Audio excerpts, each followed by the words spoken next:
Two things. We see a vehicle being towed away, but I'm curious for Mr. Hughes, who you were just interviewing, you described as one of the organizers for the event tonight.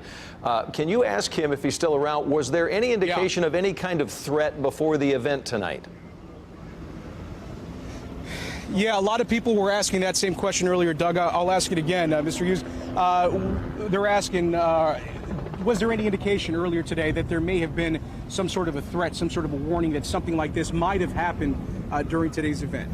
No, not at all. I mean, we've done protests before, and they've all been peaceful. They've all gone smoothly with no issues, and so we didn't expect anything to happen this time. You know, we came out, there was blacks, whites, Latinos, everybody. There was a mixed community here protesting, and this just came out of nowhere. As a matter of fact, we were towards the end of the protest when the shots started firing off, and it was I'm still kind of startled and shaken up because, as you know, being in the front, it's almost like the gunshots were coming at us. You know, I find it interesting that the rest of the protesters are also scattered. That just goes to show everybody took off running. You went one way. Right. I know at one point I got separated from my photographer because I went another, he went another, and that just goes to show sort of the way that the crowd's dispersed here. Yeah, it was complete pandemonium, and actually I knew a couple of guys that had guns on them, you know, the rifles, and I found them and told them, hey, put that gun up, give it to a cop, because I don't want you to accidentally be mistaken for the person that's shooting. And so it's just bananas. I know when I turned the corner up there, I heard upwards of a dozen gunshots. You heard absolutely. the same thing. Oh, I would say probably about 20 gunshots, rapid succession.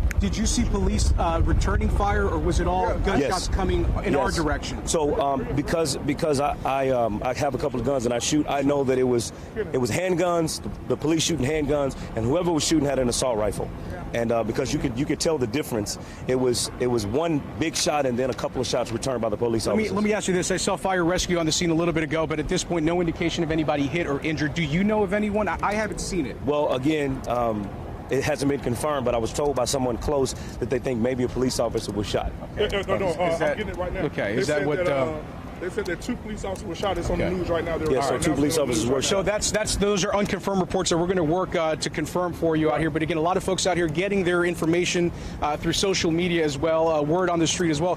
Corey, don't go too far because I want you to stick by here. But Doug, before I send it back to you, let me get back to giving you a live shot down the street of what it looks like. Still a very active scene. Again, police out here with their guns drawn. At this point, there is no indication that this scene is cleared at all.